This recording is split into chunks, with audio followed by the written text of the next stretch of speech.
പ്രേക്ഷകർക്ക് നമസ്കാരം. BJP എന്തോ ചെയ്തു, കേന്ദ്ര സർക്കാർ എന്തോ ചെയ്തു, അന്വേഷണ ഏജൻസികൾ അങ്ങ് കൊല ചെയ്തോ എന്നൊക്കെ അല്ലായിരുന്നോ CJ റോയ് വിഷയത്തില് അദ്ദേഹം ജീവൻ ഒടുക്കിയതുമായി ബന്ധപ്പെട്ട വാർത്ത വന്ന മിനിറ്റുകൾക്കുള്ളിൽ ഇവിടെ വിളിച്ചു പറയാ എത്ര ആളുകളാ അന്വേഷണ ഏജൻസി അങ്ങ് കൊലപ്പെടുത്തി, സമ്മർദ്ദം കാരണം കൊല ചെയ്യപ്പെട്ടു, ഇത് കൊന്നതാണ്, എന്തൊക്കെ ബഹളായിരുന്നു ഇവിടെ.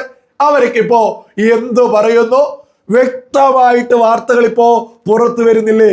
ഈ CJ റോയിയുടെ ഇടപാടുകളിൽ വലിയ രീതിയിലുള്ള പിശകുകൾ ഉണ്ട്. അത് മറികടക്കാൻ സാധിക്കാത്തത് കൊണ്ട് ഒരുപാട് മുമ്പേ തന്നെ CJ റോയി എന്ന വ്യക്തി ആത്മഹത്യ ചെയ്യാൻ തീരുമാനിച്ചിട്ടുണ്ട്. അദ്ദേഹം ആത്മഹത്യയുമായി ബന്ധപ്പെട്ട് എഴുതിയിട്ടുള്ള ആത്മഹത്യാ കുറിപ്പ് കുടുംബത്തിന് ഇപ്പൊ ലേറ്റസ്റ്റ് ആയിട്ട് ലഭിച്ചിരിക്കുന്നു.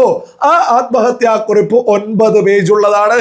ആ ആത്മഹത്യാ കുറിപ്പിൽ വ്യക്തമായിട്ട് കമ്പനിയെ എങ്ങനെ മുന്നോട്ട് കൊണ്ടുപോകണം, തന്റെ ഇൻവെസ്റ്റേഴ്സിനെ കൈവിടരുത് എന്ന് വ്യക്തമായിട്ട് അതിൽ ഉൾക്കൊള്ളിച്ചിട്ടുണ്ട്. മാത്രമല്ല ഇതിനു മുമ്പേ തന്നെ തന്റെ ഭാര്യയോട് ഞാൻ ഇല്ലാതായാൽ കമ്പനി എങ്ങനെ കൊണ്ടുപോകും, ഞാൻ ഇല്ലാതായാൽ എങ്ങനെ കാര്യങ്ങൾ മുന്നോട്ട് പോകും, അവരവരുടെ വീട്ടിലേക്ക് പോകും എന്നത് ഉൾപ്പെടെ ഇതിനു മുമ്പേ തന്നെ പറയുന്നത് നമ്മൾ മാധ്യമങ്ങളിലൂടെയൊക്കെ തന്നെ കണ്ടു. അതുമായി ബന്ധപ്പെട്ട ഒരുപാട് വിഷയങ്ങൾ നമ്മളിപ്പോ കണ്ടുകൊണ്ടിരിക്കുന്നു. മാത്രവുമല്ല ഈ CJ റോയ് തന്നെ ഇന്റർവ്യൂ ചെയ്യുന്ന സമയത്ത് വ്യക്തമായിട്ട് വിളിച്ചു പറഞ്ഞതാണ്, ഒരു വിമാനത്തിലിരുന്ന് അത് അപകടത്തിലേക്ക് പോവുകയാണെങ്കിൽ ഞാൻ കൈകൊട്ടിക്കൊണ്ട് മരണം സ്വീകരിക്കും. അതായത് കുറച്ചു മുമ്പേ തന്നെ മരണം തീരുമാനിച്ചിരുന്നു ഈ പറയുന്ന CJ റോയ്. അത് വ്യക്തമാക്കുന്ന തെളിവുകൾ ഇപ്പോ പുറത്തു വന്നുകൊണ്ടിരിക്കുന്നു. മാത്രവുമല്ല ഈ പറയുന്ന CJ റോയുമായി ബന്ധപ്പെട്ട ഇടപാടുകളിൽ ഇതുമായി ബന്ധപ്പെട്ട് വശപിശകുകൾ ഉണ്ട് എന്നുള്ളത് വ്യക്തമാക്കുന്ന മറ്റൊരു വാർത്തയും പുറത്തു വന്നുകൊണ്ടിരിക്കുന്നുണ്ട്.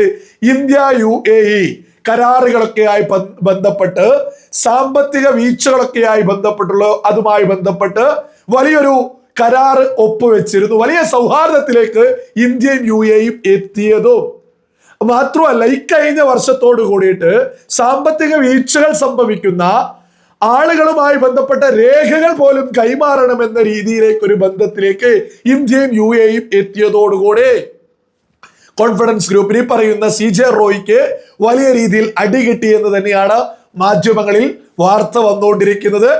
ഈ CJ റോയ് ഇന്ത്യയിൽ കിട്ടുന്ന ലാഭമാണ് UAEയിൽ ഇൻവെസ്റ്റ് ചെയ്യുന്നത് എന്നാണ് പറയുന്നത് എന്നാണ് മാധ്യമങ്ങളിൽ വരുന്നത്.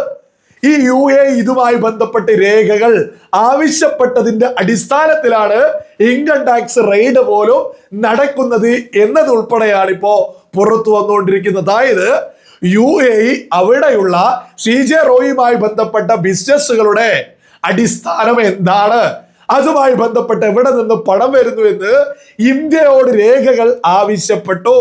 അതിന്റെ അടിസ്ഥാനത്തിൽ അന്വേഷണം നടക്കുന്നു. അപ്പോ ഇനി UAE ആണോ ഇത് ചെയ്തത് എന്ന് പറഞ്ഞ് ആരെങ്കിലും ചാടിവിയോ? ഒരു ബിസിനസ് ആവുമ്പോ അത് രേഖകൾ കയ്യിൽ വേണം. നമ്മുടെ രാജ്യത്ത് ഒരു CJ റോയോ അല്ലെ 1-2 ആളല്ല ബിസിനസ് ചെയ്യുന്നത്. ലക്ഷക്കണക്കിന് ആളുകൾ ബിസിനസ് ചെയ്ത് മുന്നോട്ട് പോകുന്ന ഒരു രാജ്യമാണ് നമ്മുടെ ഭാരതം എന്ന് പറയുന്നത്. അവിടെ ഈ റെയ്ഡ് നടന്നതിന്റെ പേരിൽ ഒരാൾ ആത്മഹത്യ ചെയ്തു എന്ന് പറഞ്ഞ് കേന്ദ്ര സർക്കാരിന്റെ മുകളിലേക്ക് കുതിര കയറാൻ വരുന്നവരുടെയൊക്കെ ലക്ഷ്യം എന്താ? ഇവിടെ കക്കാനും മുക്കാനും കട്ടുമുടിക്കാനും തട്ടിപ്പ് നടത്താനും അവസരം തരണമെന്നാണോ ഇവിടെ ആളുകൾ വിളിച്ചു പറയുന്നത്? ഇവിടെ പിണറായി വിജയൻ നിങ്ങൾ കണ്ടില്ലേ, ജുഡീഷ്യൽ അന്വേഷണമൊക്കെ ആവശ്യപ്പെട്ട് ധനകാര്യ മന്ത്രിക്ക് കത്തൊക്കെ അയച്ചിരിക്കുന്നു. ഇവിടെ ഈ കേരളത്തിൽ എത്ര സാധാരണക്കാർ, എത്ര പ്രശ്നങ്ങളുണ്ട്, അതിലൊന്നും പിണറായിക്ക് തിരിഞ്ഞു നോക്കാൻ സാധിക്കുന്നില്ല.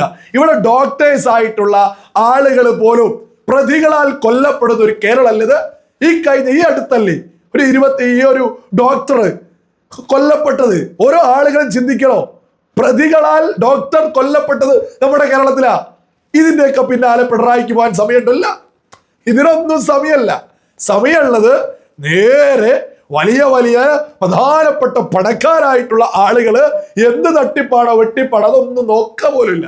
ചാടി വിടോ അന്വേഷണ ഏജൻസി എന്തോ മലമറിച്ചു എന്ന് പറഞ്ഞ് തന്നെ ഈ ജുഡീഷ്യൽ അന്വേഷണമൊക്കെ ആവശ്യപ്പെട്ടിപ്പോ പിണറായി രംഗത്തെത്തിയിട്ടുണ്ട്. പിണറായി മാത്രമാണോ? ജോൺ ബ്രിട്ടാസിൽ ഒരു ഭാഗത്ത് ഹൈബി ഈഡനില്ലേ, ഇങ്ങനെ നിരന്ന് നിൽക്കല്ലേ ഇവര് മാത്രാണോ? ഇവരോട് കട്ട നിന്ന് ജിഹാദികൾ കേരളത്തിൽ നാനാഭാഗത്തുണ്ട്. ഒരു ആബിദ് അടിവാരക്ക് ഒരു ഭാഗത്ത് BJP കൊല ചെയ്തു. എത്ര സുഡാപ്പികൾ, എത്ര ജിഹാദികൾ നാനാഭാഗത്ത് നിന്നു. CJ റോയി, അങ്ങനെ CJ റോയിയെ അന്വേഷണ ഉദ്യോഗസ്ഥന്മാർ കൊല ചെയ്തു. അങ്ങനെ എത്ര ആളുകളായിരുന്നു ഇവിടെ പ്രചരണം നടത്തിയത്. അവരൊക്കെ ഇപ്പോ എന്തു പറയുന്നു? എന്ത് വന്നാലോ ഈ ചെയ്ത ആൾ എന്താണ് ചെയ്തത്? ഇവിടെ ഒരു ഇവിടെ MA യൂസുഫ് അലി ബിസിനസ് ചെയ്തില്ലേ? ഈ MA യൂസുഫ് അലി ആണെങ്കിൽ ഏതെങ്കിലും പാർട്ടിയിൽ അംഗത്തുണ്ടോ? നമ്മുടെ കേരളത്തില് ഏത് പാർട്ടിയിലാണ് MA യൂസുഫ് അലിക്ക് അംഗത്തുള്ളത്? അദ്ദേഹം BJP ആണ് എന്ന് ഇവിടെ ആരെങ്കിലും സമ്മതിക്കില്ലല്ലോ. ഈ പറയുന്ന MA യൂസുഫ് അലി കേരളത്തിൽ ബിസിനസ് ചെയ്യുന്നതിനേക്കാൾ കൂടുതൽ കോടിക്കണക്കിന് രൂപ ഇൻവെസ്റ്റ് ചെയ്യുന്നത് BJP ഭരിക്കുന്ന സംസ്ഥാനങ്ങളിലാണ്. അപ്പൊ ഇവിടെ പറയുന്ന ജിഹാദികളൊക്കെ ഇതിന് എന്തുത്തരം പറയും? ഓരോ ആളുകളും ഇതൊക്കെ ലളിതമായിട്ടത് ചിന്തിച്ചു നോക്കോ. ഇവിടെ പറയുന്നത് CJ റോയിയെ കേന്ദ്ര സർക്കാർ എന്ത് ചെയ്യാൻ? ഇവിടെ നേരാവണ്ണ കണക്കുകൾ ഉണ്ടെങ്കിൽ, കണക്കും കാര്യങ്ങളും കയ്യിലുണ്ടെങ്കിൽ ഒരാളെയും പേടിക്കണ്ട, സമാധാനത്തിൽ മുന്നോട്ട് പോവാ. ഇത് അന്വേഷണം പാടില്ല, സമ്മർദ്ദപ്പെടുത്തി എന്തൊക്കെ പുകിലായിരുന്നു ഒക്കെ കൂടി ഇപ്പൊ അവസാനിച്ചില്ലേ? സകല ആളുകളും തിരിച്ചറിയാ, രാജ്യത്തെ എല്ലാ ബിസിനസ്സുകാരെയും വ്യവസായികളെയും സകല ആളുകളെയും ഒരുപോലെ തന്നെയാണ് കേന്ദ്ര സർക്കാർ മുന്നോട്ട് കൊണ്ടുപോകുന്നത്. ഇവിടെ കള്ളന്മാരെയും കൊള്ളക്കാരെയും ഒന്നും ഈ പറയുന്ന CJ റോയി അങ്ങനെയാണ് എന്നും നല്ല വിളിച്ചു പറഞ്ഞത്. അന്വേഷണം നടന്നു, അതുമായി ബന്ധപ്പെട്ട അന്വേഷണങ്ങൾ തുടർന്നുകൊണ്ടിരിക്കുമ്പോ മടിയിൽ കനമില്ലെങ്കിൽ അതിന്റെ പേരിൽ ഏതായാലും ജീവനൊടുക്കേണ്ട ആവശ്യമില്ല. ഇനി യഥാർത്ഥത്തിൽ ഇതൊക്കെയായി ബന്ധപ്പെട്ട്, ഈ അന്വേഷണമൊക്കെയായി ബന്ധപ്പെട്ട് അതിനൊരു വിഷയം വരികയാണെങ്കിൽ പോലും ഫൈൻ അടയ്ക്കുക എന്നുള്ളതാണ് യാഥാർത്ഥ്യം. എന്നാൽ നമ്മളൊക്കെ മനസ്സിലാക്കുന്നത്, മാധ്യമങ്ങളിലൂടെയൊക്കെ ചർച്ച നടക്കുന്നത്, മാധ്യമങ്ങളിലൂടെയൊക്കെ തന്നെ പുറത്തു വന്നുകൊണ്ടിരിക്കുന്നത് ഈ ഒരു IT റെയ്ഡിലൊന്നും ഇത് അവസാനിക്കില്ല എന്നുള്ളൊരു ധാരണയുടെ പുറത്താണ്. അപ്പോ വലുതെന്തോ ചെയ്തു എന്ന രീതിയിൽ പോലും ഇവിടെ ഒരുപാട് ആളുകൾ ചർച്ച മുന്നോട്ട് കൊണ്ടുപോകുന്നുണ്ട്. യഥാർത്ഥത്തിൽ ഇപ്പൊ ഒരു കാര്യം വളരെ വ്യക്തമാണ്, BJPയോ കേന്ദ്ര സർക്കാരോ കാരണം കൊണ്ടല്ല, കയ്യിലിരിപ്പ് കൊണ്ട് തന്നെയാണ്. ഇത് തീരുമാനിച്ചതും ഒരുപാട് മുമ്പേയാണ്. ഇവിടെ വെട്ടിപ്പും തട്ടിപ്പൊന്നായിട്ട് ഒരാൾക്ക് മുന്നോട്ട് പോകാൻ ഈ രാജ്യത്ത് നടക്കില്ല. ഇവിടെ കോൺഗ്രസ് അല്ല ഭരിക്കുന്നത്. ഇവിടെ ഈ രാജ്യത്തെ ഏതൊരു പൗരന് നേരെയും ഏതൊരു അന്വേഷണത്തെയും നേരിടേണ്ടത് അത് ഇവിടെ നിയമത്തിന് വിധേയരാണ്. ഇവിടെ ഏതൊരു സാധാരണക്കാരനായിക്കൊള്ളട്ടെ, പണക്കാരനായിക്കൊള്ളട്ടെ, ഏതൊരാൾക്കെതിരെയും ഇവിടെ അന്വേഷണങ്ങൾ നടക്കൂ. അതിലൊന്നും ഒരു തർക്കവും വേണ്ട. അതിന്റെ പേരിൽ ഇവിടെ ആരെങ്കിലും ആത്മഹത്യ ചെയ്താല് ഈ അന്വേഷണ ഏജൻസി അങ്ങനെ ചെയ്തോ എന്ന് പറയാൻ ഇവിടെയുള്ള പ്രതിപക്ഷത്തിന്, ഇവിടെയുള്ള ജിഹാദികൾക്ക് ഒരു ഉളുപ്പും മാനവില്ലേ? ഇതൊക്കെ തന്നെ സകല മലയാളികളും തിരിച്ചറിയാം. ഇപ്പൊ ഏകദേശം വളരെ വ്യക്തമല്ലേ? CJ റോയിയുമായി ബന്ധപ്പെട്ട് കേന്ദ്ര സർക്കാരിന്റെ ഭാഗത്തു നിന്നോ അന്വേഷണ ഏജൻസിയുടെ ഭാഗത്തു നിന്നോ ഒരു കാര്യവും ഒരു രീതിയിലും ചെയ്തിട്ടില്ല. മറിച്ച് ഇതൊക്കെ ഒരുപാട് മുമ്പേ തന്നെ തീരുമാനിച്ച് 9 പേജുള്ള ആത്മഹത്യാ കുറിപ്പ് പോലും തയ്യാറാക്കി തന്റെ ബിസിനസ്സിൽ വന്ന നഷ്ടമോ അതല്ലെങ്കിൽ വലുതെന്തോ പ്രശ്നം വരുമെന്നുള്ള ഭയത്തില് ഈ പറയുന്ന ആള് സ്വയം ജീവനൊടുക്കിയതിൽ കേന്ദ്ര സർക്കാരിനൊന്നും ഒരു ബന്ധവുമില്ല. അങ്ങനെ ഏറ്റവും ഒടുവിൽ BJPക്കെതിരെ കേന്ദ്ര സർക്കാരിനെ എതിരെ കൊക്കിക്കൊണ്ടുവന്ന CJ റോയി വിഷയവും അടപടലം തീർന്നിരിക്കുന്നു എന്നുള്ളതും സകല ആളുകളും തിരിച്ചറിയുക.